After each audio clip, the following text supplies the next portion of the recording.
Welcome to Somali Nexus, the podcast where we uncover the hidden truths, the forgotten voices, and the overlooked chapters of Somali history. Today, we set our course across one of the most treacherous stretches of water in the modern world, where poverty met power and desperation rewrote the rules of the sea. This is the story of how Somali pirates, armed with aging rifles, a lifetime of hardship, and nothing to lose, took on the world's most powerful navies. And for a time, they won. You've heard the term pirate before. Maybe it brings to mind Hollywood caricatures or dramatic headlines. But what happened off the coast of Somalia wasn't fantasy. It was a very real, very modern crisis that shook global commerce, challenged international law, and exposed just how fragile maritime security really is. But why did it happen? Why Somalia? Why then? In today's episode, we take you to the heart of the story. From the collapse of a nation to the rise of an underground economy built on ransom and risk. We'll unravel how illegal fishing and toxic dumping pushed local fishermen into survival mode. We'll examine the turning point when defense turned into offense, and how global shipping giants found themselves at the mercy of men in $300 boats. We'll also explore the human cost, the merchant sailors held hostage for months, the families back home waiting for word, and the young Somali men, many barely out of their teens, who risked everything for a shot at feeding their families. Because this isn't just a story about crime on the high seas. It's about inequality. It's about global systems that fail the margins. And it's about what happens when the world turns its back on the broken. So get ready. This is more than a podcast. It's a voyage into truth. And it begins right now.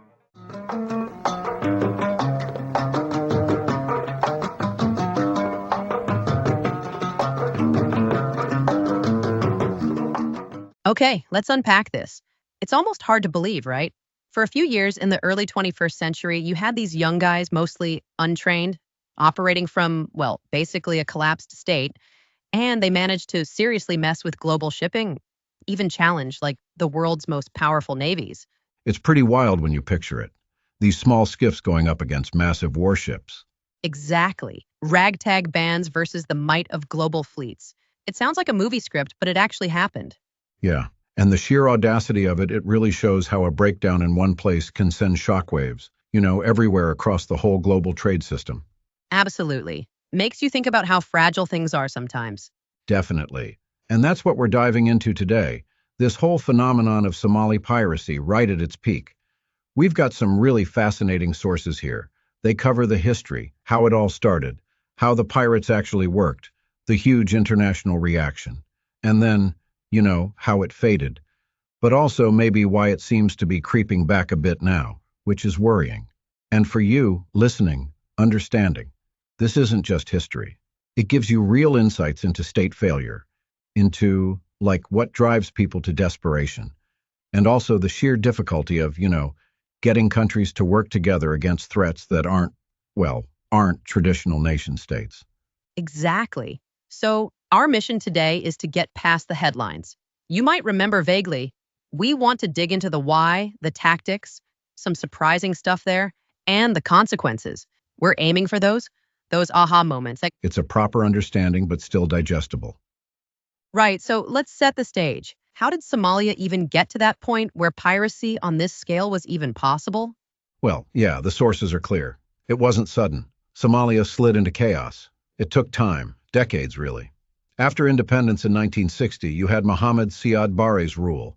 Authoritarian, increasingly so. Oh yeah, I remember reading about that period. Repression, conflict. Yeah, brutal repression, regional wars, failed development. The usual playbook for that kind of regime. Unfortunately, it held things together, sort of, but tenuously. And then in 1991, the regime just collapses. Total collapse. And that left a massive power vacuum. Just gone. Hard to picture that scale of disintegration. It really was. No central government. So clan militias start fighting for turf, warlords carve out their own little kingdoms, and all the basic stuff, schools, hospitals, law and order just vanished. Especially Mogadishu, which became a byword for chaos. Okay, so total internal meltdown. But what about the coast? Somalia has a huge coastline. Over 3,000 kilometers, one of the longest in Africa, And with no government, no navy, no coast guard, Completely open season then. pretty much it became incredibly vulnerable. Illegal fishing just exploded. Big industrial trawlers, mostly European and Asian, just came in and basically stripped the local fish stocks, which of course devastated Somali fishermen. Their whole livelihood gone. That's awful. Just watching your way of life get stolen. And it gets worse. There were these really disturbing reports, especially after the 2004 tsunami, about toxic waste being dumped offshore, medical waste, industrial sludge washing up on beaches, causing health problems in communities that were already suffering. Oh man, so they feel abandoned, exploited, even poisoned. Exactly. Abandoned by leaders, resources plundered by foreigners, facing environmental hazards. You can see how that breeds resentment. Yeah, you can really see how that environment, it plants the seeds, right? The sources call them the seeds of piracy. Maybe starting out is just pushing back. That's exactly the path it took. The first phase, late 90s, it really was local fishermen trying to, deter these illegal trawlers. It wasn't about theft then, more about protecting their fishing grounds. But that changed, didn't it?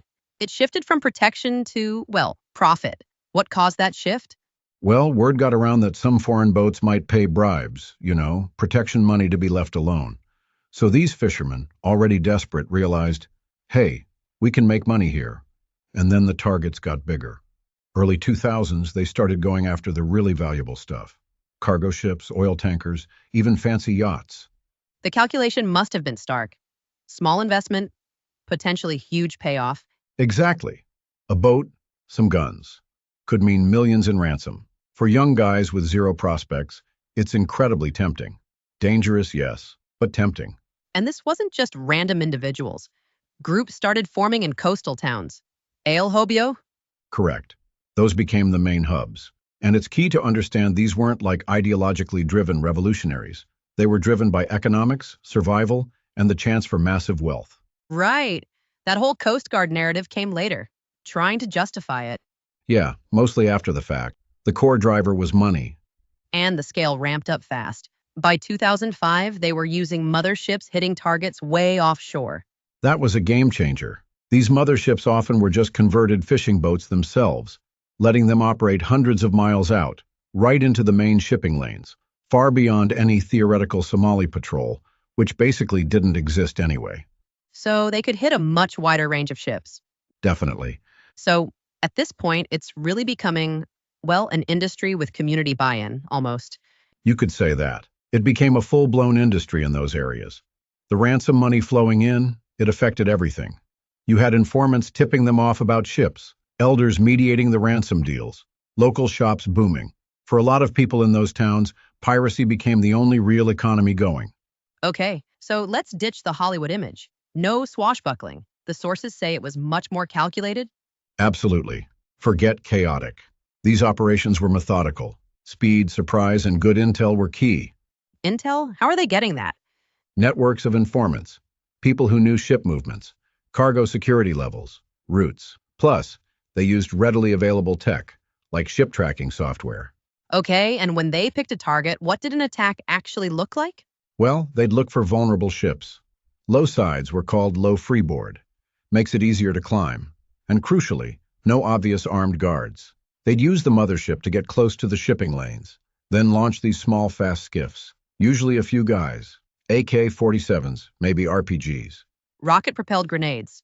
Yeah, they'd speed towards a target, try to get alongside fast, often before the crew could react properly, or send out a mayday. How did they physically get on board these huge ships? Usually light ladders, grappling hooks, and since most merchant crews are unarmed, surrender was honestly the most common outcome. Right, safer to comply. Once they had control, they'd steer the ship back towards Somalia, anchor it near the coast. And then the ransom negotiation starts, which could take a long time. And the hostages, the crew, how were they treated? It varied, unfortunately.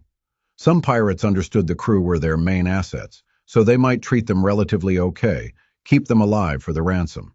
But especially if negotiations dragged on for weeks or months, conditions could get really bad. Like what?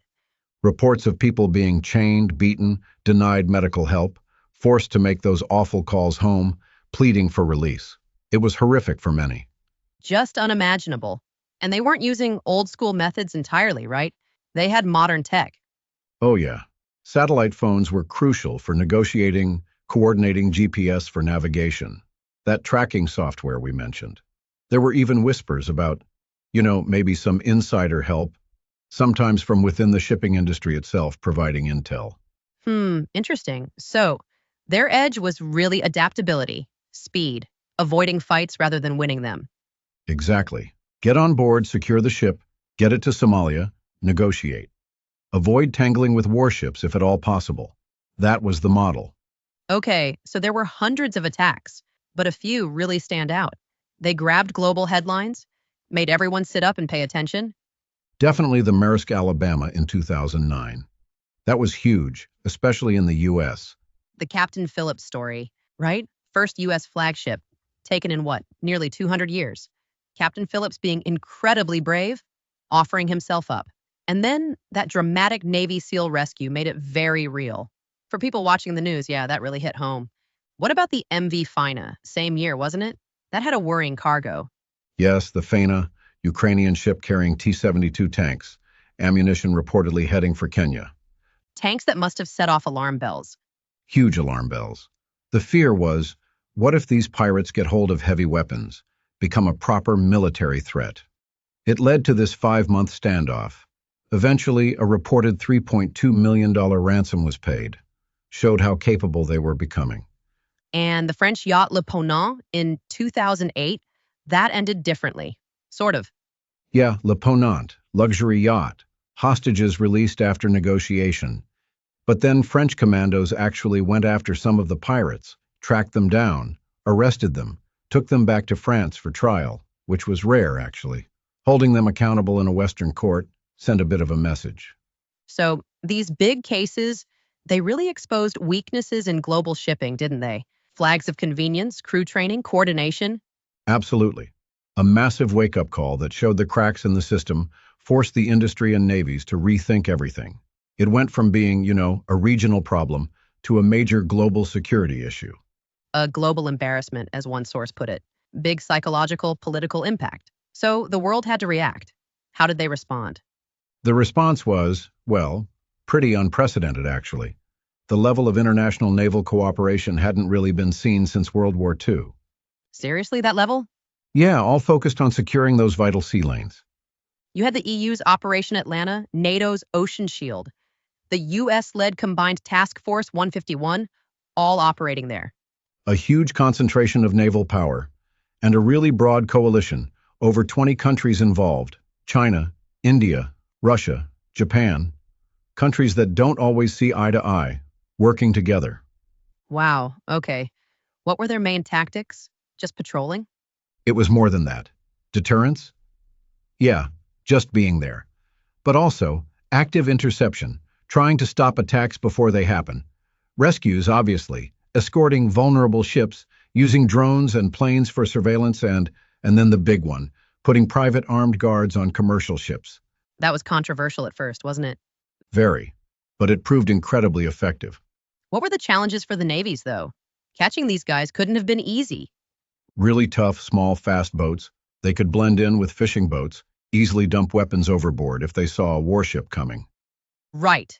Hard to prove anything. And even if you caught them red-handed, prosecuting them was a legal minefield. Jurisdictional issues, lack of a clear global standard. So who tries them where?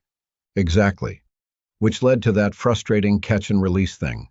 Sometimes apprehended pirates, but then no clear path to prosecute, so they had to let them go. That must have been demoralizing. Hugely. Eventually, they worked out agreements with countries like Kenya, Seychelles, Mauritius to hold trials there. The UN helped beef up their justice systems. Hundreds were eventually convicted. But it showed military action alone wasn't enough. Because, like the sources say, it wasn't just a legal problem. It was political, economic. Rooted in Somalia's chaos. Precisely. No stable government in Somalia to partner with, no one to dismantle the networks on land, seize the ransom money. You could suppress the symptoms offshore, but without fixing the root causes on shore, it was always going to be temporary. Okay, let's talk money. The economic impact was massive, right?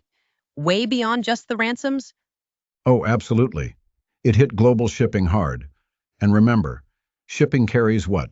Over 80% of world trade? The total cost to the global economy at the peak estimates was like $7 billion to $12 billion a year. Wow, $7 to $12 billion. Where did that cost come from? A lot was increased operating costs, ships rerouting all the way around Africa, the Cape of Good Hope to avoid the area. Huge fuel costs, massive delays. Adds weeks to voyages. Premiums went through the roof for ships that did go through the high-risk zone. And all those delays, extra costs, they filter down, affect supply chains, consumer prices. And the ransoms themselves kept going up. Yeah, by 2010, the average ransom was over $5 million per ship. The pirates got pretty good at negotiating. They knew the value of the cargo, the ship, the crew. And that money pouring into Somalia, well, it propped up local economies, but also likely funded warlords, corruption, who caused inflation in those areas too. So the shipping companies had to react themselves. Couldn't just rely on the navies. Definitely. They started hardening the ships. Razor wire, water cannons, building citadels, reinforced safe rooms for the crew to hide in if boarded. And the armed guards we mentioned? Yeah, that became widespread despite the initial debates. It worked as a deterrent, radically reduced successful hijackings on protected ships. So the threat basically forced a complete rethink of maritime security? Totally. Risk assessment, crisis management plans, hostage negotiation expertise, it all became standard practice. It just showed how vulnerable our interconnected global economy was, how a problem in one spot could cost the world billions. The cost of doing nothing was huge. We've talked big picture economics, politics, but the sources really emphasize the human side too, the people involved. Yeah, that's crucial. On the Somali side, for many young men, piracy was kind of the only job available. No education, no government, no real jobs. Some were fishermen whose livelihoods were destroyed by the illegal trawlers. We've talked about others, just desperate. And the communities where the pirates were based, they became dependent on that ransom money. Completely. It became the lifeblood. Paid for food, weddings, businesses in areas cut off from everything else. It was the main economic engine, however illicit. And then the seafarers. Hundreds taken hostage. Their experience must have been terrifying. Truly harrowing. These crews came from all over, Philippines, India, Ukraine, many others, facing months, sometimes over a year in captivity. Constant fear, uncertainty, often brutal conditions. We mentioned the reports. Chaining, beatings. Yeah, denied medical care, forced to make those calls home. The psychological trauma was immense. Some hostages died in captivity. And even the survivors often came home deeply traumatized, with very little support waiting for them. It really highlights the human tragedy.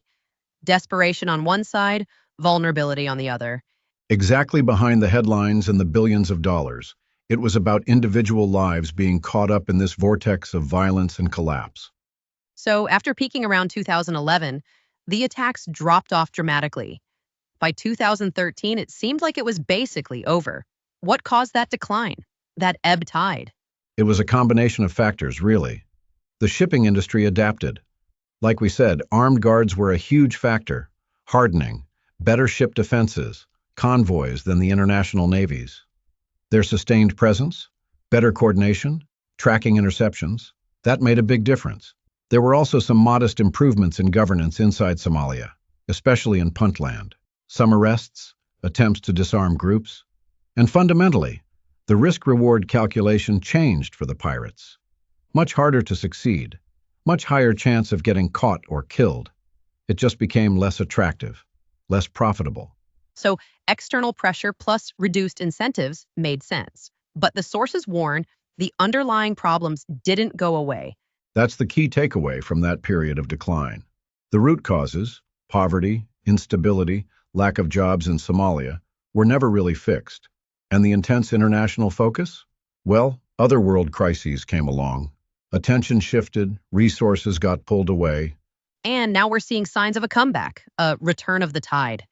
Early 2020s reports of incidents picking up again. Yeah, it's concerning. Several things seem to be feeding into it. One, a big reduction in that international naval presence. Because of Ukraine, the Red Sea. Exactly. Navies are stretched thin, deployed elsewhere. That leaves a bit of a vacuum off Somalia. Okay, 2. Conditions inside Somalia got worse again. That terrible drought from 2020 to 2023, widespread hunger, desperation, pushing people back to extreme measures. And 3. Maybe some complacency. Not all ships going through the area now have the same level of security they did when the threat was higher. and that hijacking of the MV Ruin, December 2023, that was a real wake-up call, wasn't it? Absolutely. First big commercial ship successfully hijacked since 2017. A clear signal the threat isn't gone. It was dormant maybe, but it's still there. Analysts are warning now, without sustained investment in security, but also in development for Somalia, regional stability, we could see it surge again. This whole story, the rise, the fall, the potential return, it teaches us some big lessons, doesn't it? Huge lessons. Maybe the biggest is just how interconnected everything is, how chaos in one supposedly remote place can impact the entire globe. Yeah, and you can't just treat the symptoms, right? Deploying warships is one thing, but if you don't address the root causes, the poverty, the lack of governance. Exactly. Military power has its limits. It helped suppress piracy, but it couldn't fix the desperation that fueled it. It also showed how agile local groups can sometimes challenge much bigger powers. And it definitely exposed how reliant we are on vulnerable supply chains. And maybe the deepest lesson, like the sources say, it's about desperation. What people will do when they have nothing left to lose, addressing that lack of opportunity, that lack of dignity in forgotten places. It's not just charity, it's fundamental to global security. Absolutely. Ignoring failed states, ignoring that level of human desperation, it comes with real risks for everyone. Sure, just to wrap up our deep dive, we've traced this almost unbelievable rise of Somali piracy from state collapse, triggering this massive global response. We looked at the complex mixed economic, political, social factors, its temporary fall thanks to that concerted effort, and now these worrying signs of a comeback as global attention maybe has wavered. It's fascinating and worrying how quickly a localized issue blew up into a global crisis needing huge cooperation, and how quickly it could return if that cooperation fades. Right? And that leaves us with a final thought for you, the listener.